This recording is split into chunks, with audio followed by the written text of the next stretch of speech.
I'm Jessica. And I'm Brittany. And welcome to Growth Curious with Rosie Finch. If you've ever wondered what it really takes to build something from scratch, scale it, and still sleep at night, you're in the right place. In this first episode, we're pulling back the curtains of Rosie Finch, how Brittany and I met, what makes us really crazy, to start a business, and everything we learned the hard way. No filters, no fluff, just the real story behind two women who built a growth-driven consultancy that's helping businesses scale smarter. So whether you're a founder, a marketer, a strategist, or just growth curious, this is for you. Now let's get into it. So welcome to our first podcast. I'm here with my co-host, Brittany. Hi. And we have lots of questions to jump into, so I'm going to just do it here. First things first podcast ever. How are you feeling? Not nervous at all. Really? No, yes, absolutely. Yeah, How about lies. you? All the lies. What we want to talk a little bit about is how we met. Yeah. So maybe you can tell that story for us. Yeah, so I think we have two very different perspectives on how we met. We have very different versions of this story because I was at Initiative on the media agency side of things, leading growth and performance accounts across many different verticals, financial services, insurance, some popular social media apps some folks might have heard of in the past. But Initiative had been talking to First Republic Bank, where I met you, for a while. And really wanting to try to get in and talk about digital. And for years and years, they weren't quite ready. So I met one of your counterparts first, who I think then passed me over to you on your side because you were building a whole new product and performance engine. I think you have to change the story. Why? Because is that like the real first time we met? Yeah. Really? Yes. Okay, I have a different story. Okay. No, the story I have is we met at a very large financial institution, yes. And Brittany was like this incredible superstar that we were so fortunate to actually be able to work with. I saw her as the sort of the secret sauce was going to help us reach these new pinnacles of growth at this bank that had never advertised before, had done absolutely no digital marketing. And so when we started working with Initiative, we were very fortunate to see you and receive you. And our first session was being pitched by Initiative. That's right. And it was a really good pitch. Thank you. But we had seen lots of others, and I remember we ran you through the ringer. So You did. and you made it. Crushed it. No, I think one of the most interesting things about FRB, First Republic, and just what we've seen since then, and so I think sort of the genesis of this company is you had gotten yourselves to a point through bootstrapping and through technology and working with different agencies, but you were stuck at an influx or at a catalyst point for yourself where you were trying to figure out the next stage of growth. And so for us, that's always a really fun challenge to be able to A, figure out where you're stuck, B, quantify it, and then C, be able to lay out for you really clearly how to achieve that next level of growth. Totally. Yeah. Yeah, and I mean, I think one of the really important parts is we were doing things that had never been done, and I think we didn't know how to measure it. We had no CRM. We had absolutely no, analytics or team that was going to support that, and so it was really groundbreaking, especially at that time. And to be super clear, the product we were working on was student loan refinancing, and our biggest competitor was SoFi at the time. Yep. So the opportunity to bring in this powerhouse digital agency was extremely important for us. And was the unlock that we needed to really kind of get ourselves to the next level. So, but yes, I just remember making you guys run through the ringer. So congrats. Thank you. I definitely remember, like, total side note, at this agency, we were like, they're super formal. They're coming to our LA office. We were like, glass china dinner. I need to have everything totally perfect. Everyone has to get out of the way. Everyone has to dress up. Anyway, it was a really big production. It was special. Couple things I want to know more about. So we're rewinding the tape. We were many moons ago, much younger, pre-COVID. Yep. You're a managing director. I'm in a VP role at this firm, and I think after 3 years we're tired. So yeah. How did we start this thing? Yeah. What is your recollection of the time when we started this company? I remember when you left the bank, and it was a very different time, I would say, in a ball of light, in a blast. Yeah, I was really sad when you left because everyone left from there was very focused on, I have this goal, but I don't know the steps to quite achieve it. And so it was a lot of poking at the, as one does, poking at the agency. What's the agency doing wrong? Why am I not getting more things? And our feedback to you guys would always be, not you because you weren't there, but would always be, hey, tell me what's happening on your sales team. Hey, tell me what's happening on your technology. And they can never quite get that. Sure. So that's always exhausting for anyone on any side to feel like you're saying the same things and making the same recommendations for years, and they're not being heard or being, you're just the agency. So there's only so much clout that you have in an organization to make those changes. And I think that was exhausting. And then you obviously got to go on your personal quest as My well eat, too. pray, love Yes, moment. yes. It was a good one. I know, I'm super jealous. She's still trying to do it. She's while like, can I do working. it now? Can I do it this year? While working. But yeah, I think you started working at a consultancy and you called me because you needed some data and wanted to basically recreate some of the research that we had done when you were at FRB, if I remember correctly. And then from there, it was this very organic conversation. I love this conversation because I have a totally different recollection. But they're the same story. No, it's good. So truly, I had gone, I think, to piggyback off of what you said, I had gone from being this young manager that was super burnt out and super tired and just had kind of reached my peak in that space. And I don't remember the details because I think it was like such a chaotic moment for me to leave this job that was defining. Like everything about that job was who I was. Right. From the team that I had built to the product that we had built, the pride and the ownership of that experience, and all the vendors that we partnered with who were incredible partners to us to help us with that growth. But I was totally miserable. And I think, when I look back at that experience, I feel so many great things, but I also feel and remember vividly the tree I used to cry into, the palm tree that had a pineapple that my team was always welcome to come cry at any time if they felt that need. But that was like a normal thing. Yeah. It was a really stressful experience. Yeah. It was really light speed. And I think, I look back at it as being a catalyst in that defining place and moment in my life where I knew I had to strip everything away and do everything differently.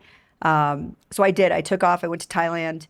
I rode a motorcycle. I pad Kimau. I did all those things. But I also got a business idea. And the business idea was, what if we can do consulting differently? Yeah. What if we can actually start to really talk about growth and mimic what we had created? So I remember calling you for that. Yes. My first question to Brittany was, what are you doing not working for yourself? Yeah. Because you are too phenomenal and fantastic, and let's do this together. And I think your response to me was No. literally no. Straight no. Like, it's a scary thing, I think, and we talked a lot about this too, and I think that's one of the cool things about us and our relationship is it's not just professional relationship, it's also a very deeply personal one, and we're attached, very emotionally and spiritually as well too. But, for me, taking a big risk like that was completely out of the question in my current headspace.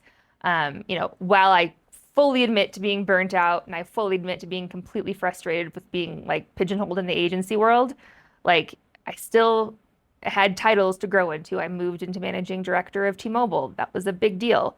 It fucking sucked. Sorry, this is not G-rated. But but I had to get to that point to be like, what is the breaking point to be able to take that risk? Sure. And I think that's the no was really important because I think from the no, so at that point I had come back from Asia. I just started traveling solo through Europe, was still kind of bugging you. And we finally decided that we would start with a business plan. And I think that was really important for me because if I did my normal shtick, I'd be like, woo, let's just get started. Yeah. But I think you brought that methodology and that structure. We had no name, so we met with at that time COVID had started. Yep. So it was kind of like this moment where people were unemployed. Yep. Or just not really sure what their job was going to entail anymore. So we found a brand amazing person. Award-winning, like Cannes award-winning. Like brand had run like strategist. a campaign at Coca-Cola, and we were like, yeah, we want to work with you, who charged us nothing. Yep. Again, it was a time. And we came up with our name, which Yep. was, at the time undefined. And so we actually did mission, vision, values that still remain true to what we have today. Yep. And I guess what I'd like to know from you is like, what was that process like for you to start to lay this foundation, knowing you weren't going to leave your job? Yeah, I mean, I think that's it. It helps solidify for me that this was a real option and it wasn't just an idea, right? And that's definitely how I operate. I like to, ground myself in like what is the roadmap and what is the vision for these things. Sure. And so being able to lay those things made me more comfortable over time. And I know that took a couple of years to say, okay, this is real now. Now we have a real client. Now we have a real logo. Like it became much more tangible, which is, it always stuck in my head as like, that's something I want to go do, but I'm really, really afraid to do it. Yeah. And I think switching roles a couple of times and going to the fintech startup side as well too really helps say, screw this. Like let's go there. Yeah. But you did a ton of the heavy lifting to be able to get to that point as well too, in terms of like looking for clients, figuring out the operations, building the structure of this entire thing. And I don't know, I would not have had the bravery to do that by myself. Well, you gave me a challenge, which was make money. Yeah.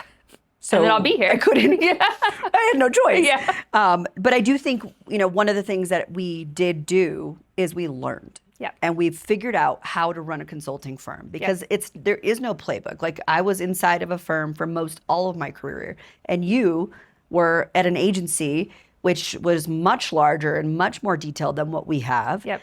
And I just think, it's really worth mentioning that we needed to learn the muscle memory. Yep. So we spent the first 2 years being consultants. Like we started our own S corps, and we learned like, oh my God, you have to bill people. Like Yeah. we didn't do that. Like we didn't know anything about how consulting Yeah. worked because we were more interested in the content, Yeah. like the growth.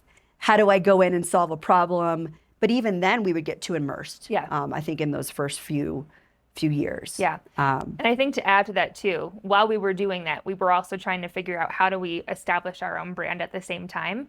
Yeah. And I think that's a situation that we're still working through, is how do we move away from the white label now, from those relationships that have been super valuable for us and love them all, but moving truly into what our product has ended up being. Well, and I love it because we like put it on paper and we were like, here's our name and here's our logo, which was not the logo we have now. Yeah. That was like 6 renditions before. Yep. But we had no website still, and Yep. we knew these things in our head. And I think it actually took a lot of the mentors and the coaches that we met along the way that were hugely influential for us. Yep.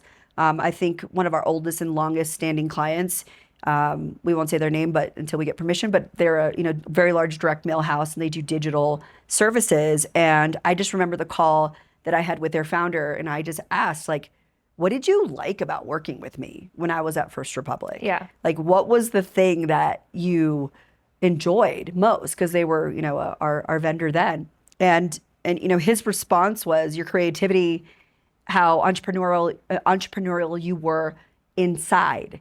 And I think that is actually something we've taken, what is it called, entrepreneurship? The entrepreneurial spirit. Intrapreneurship. Oh, that's right. The entrepreneurial is a thing. The internal. That I think really we started talking about 4 years ago, but we didn't know that was our thing Yeah. at that time.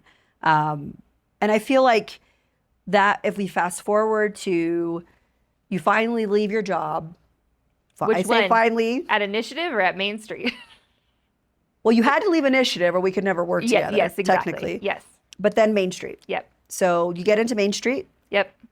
you're running all the things, and at some point it becomes time to do this full time. Yeah. I think it's important for us to talk about Main Street because you also were able to be integrated in a Yeah. way to be able to see that. But I really think that's where the idea that we had for Rosie Finch and the method really solidified. Because once you move from agency side to business side, and this coming from your experience as well too, trying to build it from the ground up, is that infrastructure doesn't exist for anybody. And new business owners or startup owners typically have a couple of levers. But what we ended up finding is if those levers aren't working together, like all you're doing is blowing through cash. Yeah. And then you have to go explain to your VCs why you've blown through $30 million. Yep. And that was a really creative place, I think, for me and for you as well, too, to be able to say, oh, marketing is but one bucket. But if this doesn't work, the tech doesn't work, the sales doesn't work, and it's not unique to the product, like there is no business result. And so we spent a good year together really creating the concept of this. Yeah. So you leave Main Street. Yep. Or you've completed all these things and it's time to go. Yep. What is the catalyst that really drives you to make the decision to leap into entrepreneurship? Well, it's a couple things. I mean, I think part of the reason, and again, I think this is why this is interesting, is we had always talked about creating the path to Rosie Finch. And the entire goal of Main Street when I started there was I told them up front, like, I am building my own thing with my business partner. I will be attending to that. You have a limited time with me, and that's going to be an important piece. And so I would think at the same time, we were almost doing double duty, or at least I was doing that job plus everything else that we were doing. But I mean, we hit the point where we had enough clients. You hit your goal of we have enough recurring revenue to come in now that, you know, being the sole moneymaker in my household, that we felt comfortable doing, or I at least felt comfortable financially to be able to do that. And that was really the big decision for me, at least, being able to make that change. And what was the hardest part of starting that journey? Of making the change and going back to being just full-time entrepreneur? Yeah. The taxes. That was the most confusing part. Okay. I think, just to begin with. I mean, honestly, you were so helpful in making these so natural that, like, the financial situation changing personally was probably the trickiest part for at least me and my family at that point. Mm-hmm. Yeah, I mean, we got really lucky to have a CPA who was able to grow with us and to manage all three of those entities, and that was super confusing. But I do think, you know, I want to talk a little bit about the first and second year and what made it hard or difficult for you specifically. The hours. I mean, we talk about this all the time, that we were regularly doing 200 plus hour months, just trying to be everything and figure out what exactly it was that we did. Because we knew we liked to be part of transformation and change and wanting to have a real impact on a business. And we were seeking out clients that way. But at the same time, we also were like, revenue, let's just bring that in. And so, you know, we were constantly all over the country. We had several very large clients where we were doing lots with. And then, I mean, I think year two, you know, and you know this as well as I do, is it was super interesting for us because it was the year of experimentation. And I think that was the way that you put it, and I thought that was really insightful, is we tried different products. We tried being an agency. We're still sometimes trying that. I don't love it, but, you know, it exists. We tried partnering with other folks to try to, you know, build a technical piece of it that went up in flames, not respectfully. We tried, we tried to be all these different things and found pieces that worked and pieces that didn't, but ultimately led us to this conclusion of how do we come in and show with our clients, you know, and with startups as well too, that, you know, we're not just marketers. You don't just come in and do flyers and that's great. You know, like we're not just salespeople. We do all of these things have to work together. And I think you also did a really incredible job about finding the resources to help us to do that in a way that was economic for the business, where we still made money in year two, even though we were adding people onto it. Yeah. I mean, I think the hardest part for me personally has been staff. Yeah. So it's not, it's never been the ability to find clients, because I think what we're so fortunate is to have this, these people that we've partnered with, or we've spent energy and time cultivating these great relationships. Yeah. It's actually when and how many people you bring on, how much you spend. Yep. And how you really start to find really good talent that's going to help build your business out. I will say, I think one of the smartest and best decisions that we've ever made, I think there's two. One is to really define who we are and what we don't do. And I think making that decision to really we are not a marketing agency. I think it's important to state that is not the traditional method is not what we're looking for. Yep.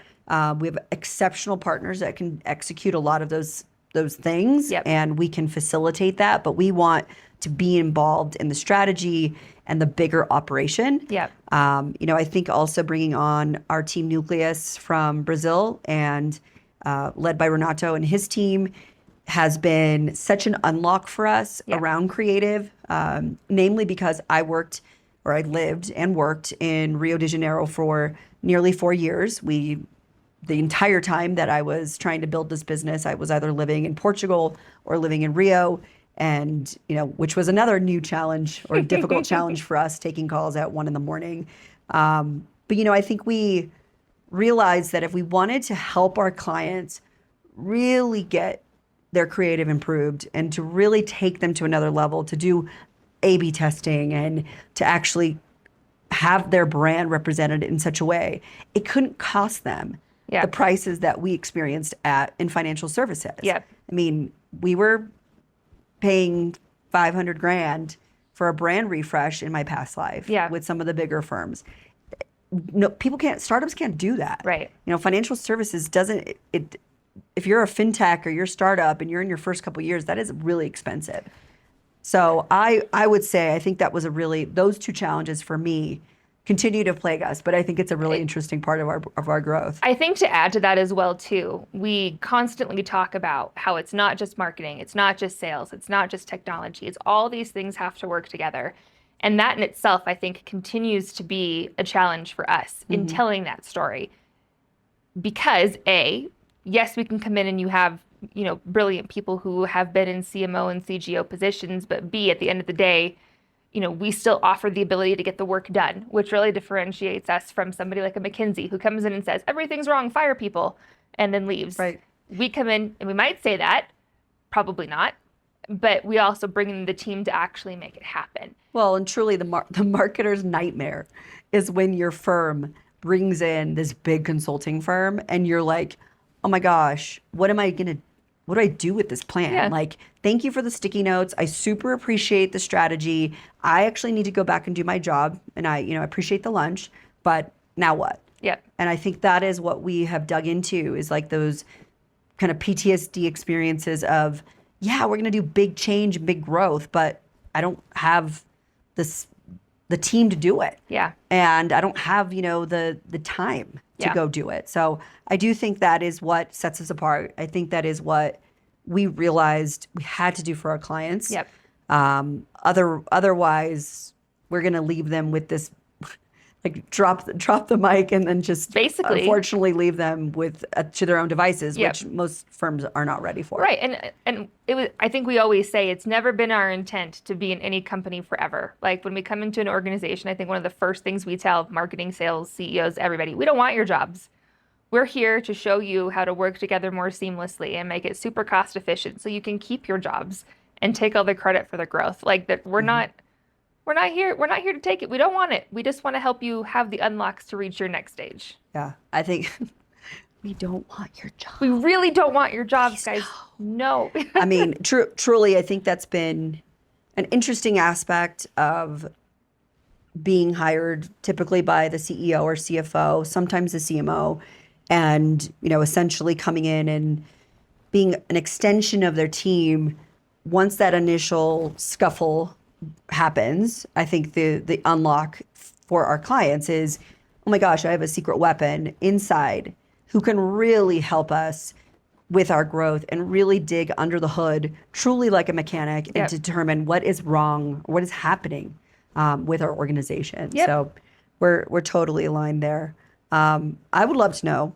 So we've talked a little bit about our journey, who we are, but really, truly, where are we going? As CEO, this is like 2025. Yeah. Tell us a little bit about the future of the company and as it pertains to the industry, which is really changing. Yeah. I mean, I think there are a couple of things that we've learned throughout this experience that are still universal and are not changing regardless of technology. And so we have a really interesting challenge ahead of us of marrying how do we create speed and how do we create more efficiency with technology we are building a potential AI to help with, with our method and make those things faster. But at the end of the day, oh, sorry, a lot of our clients are, or our clients' customers really still want to have that human interaction, especially as we talk about fintech and financial services. I think that's something we encounter over and over again. Somebody once said that fintech owners build for themselves, and they build for coastal audiences who want a whole lot of tech. And then often when we get brought in, it's, well, I can't reach customers in the middle of the country. I can't get the small business owner. Why am I not getting them? Well, because, sorry, like humans still have to be a part of that process. Finance is intricately tied between, emotional and rational for any small business owner. It's our entire livelihoods. We live that. A lot of our clients live that as well too.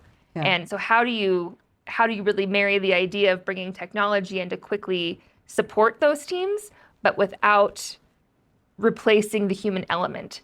And so it's almost counterintuitive to what's happening in the industry, but it's something that's so necessary if you're trying to scale. So I think that'll be our biggest challenge, is marrying humans and technology together really nicely to create a good experience. I think so too. And I think that one of the biggest problems we see with our clients is they buy all the technology. They buy everything, every CRM, all the marketing automation. And while that's fantastic, what we often find is you end up becoming this, like you have a really fancy car, but you've never driven before. Yep. And so I would love to know your take around sort of what advice you give some of these clients that we encounter that are trying to buy everything at once. Yeah, don't is definitely like the key advice that I have. I think being very thoughtful about where you want to infuse technology and what the goal of the technology is, and building out that architecture before you buy is the most critical thing that we don't see anybody do. And I think part of one of our biggest services in coming in is being able to say, you have people, you can help them increase capacity with supportive technology, but you never want that technology to replace this person or do their job for them, because it becomes lazy. The salesperson you don't speak to, people in middle America. You have a salesperson who's not actually doing their job anymore. So it's really designing that architecture and being very thoughtful around where technology needs to take over versus where technology is supportive, and really clearly defining those two roles helps, and not necessarily buying the Cadillac of technology when you don't need it most of the time. And most startup founders don't need that. They need to be able to move faster and grow faster, but that does not mean heavy investment in tech. Totally. And I think the thing we observe most is you need to give yourself that experimentation time. Yes. If you buy something that's too expensive and too clunky and you don't have an operator of said equipment, you essentially can't go fast enough to start to see a result. Right. And I think, if there's anything that we're always going to recommend, it is start small, walk your way into it, get the I don't want to say the Miro board, but get your Miro design the architecture, get all the different pieces in play, then start to graduate slowly, truly, like any startup that we work with, slow and steady. And I think to that point too, technology is an investment that impacts your CAC. And I don't think a lot of people think about that. When I'm hiring headcount, when I'm hiring people, when I'm spending money on advertising, when I'm investing in tech, all of those things are meant to contribute to your customer acquisition and your continued growth. And if you spend too much in any of those places, to your point, if you just try to throw it all together, suddenly your CAC's huge, you're not going to have a raise, and you're going to wonder why I burned through all this cash and aren't actually seeing any growth. Right. I agree. And I think the observation that we've made about the industry, and I'd love to know yours, is there are so many financial services products popping in. I think there's more pressure than ever for banks to keep up, to be digital, to not only adopt an email campaign for, nurturing your customers, but also to know how every single thing that you're executing from a digital strategy, not just do I have a good social media post? How does it work in together to really help you drive that whatever that measurable outcome is. And I Yeah. think that's the thing that I'm seeing most is like, you can't not participate anymore. Yep. It's everybody needs to be in the game if you want to compete. Otherwise, the older tried and true methods, while they do work, having an event, doing email campaigns, they don't work when it's just a singular Correct. lane. Correct. Correct. Yeah, the entire thing is about your customer experience. And I think that's, I think everybody talks about we need to do the digital. We hear that all the time. Like we need to do the dig. I seem to hear that. Anyway, but what does that mean to your organization, right? Like you need to be in the game and you need to be in these places, but you need to be super thoughtfully as well too. And that's it. That's the story behind Rosie Finch, built on clarity, resilience, and a commitment to do things differently. If there's one thing we hope you take away, it's that real growth starts when you stop doing what everyone else is doing. In our next episode, we're digging into marketing strategies that actually move the needle. What works now, what doesn't, and what brands need to do to rethink how they show up. If something resonated with you today, share this episode with a friend that needs it. And if you're not already, subscribed, hit below, and follow us. The next episodes drop weekly, and trust us, you don't want to miss what's coming next. Get growth curious. Get growth curious.